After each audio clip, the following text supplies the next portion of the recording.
3 పార్టీలు ఒకటైనాయి.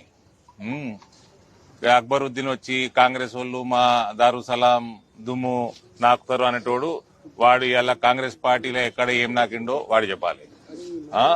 వాళ్ళకు మద్దతు ఇచ్చిండు. ఇప్పుడు సో ఒక ఇందూరులో భారతీయ జనతా పార్టీని ఓడగొట్టడానికి ఒక అనైతిక పొత్తుకి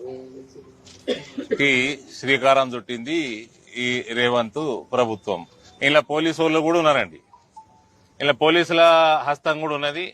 కాంగ్రెస్ హస్తంతో పాటు పోలీసు డిపార్ట్మెంటు. నేను పోలీస్ డిపార్ట్మెంట్ అన్నప్పుడు ఓవరాల్ మొత్తం డిపార్ట్మెంట్ పెట్టాల్సిన అవసరం లేదు. కొందరు రంగు పూసుకొని తిరిగేటోళ్ళు వాళ్ళు ఉన్నారు. వాళ్ళు కూడా టీఆర్ఎస్ అభ్యర్థిని ఎత్తుకపోయి కాంగ్రెస్ క్యాంపులో కూర్చోబెట్టడానికి పూర్తి మద్దతు ఇచ్చారు.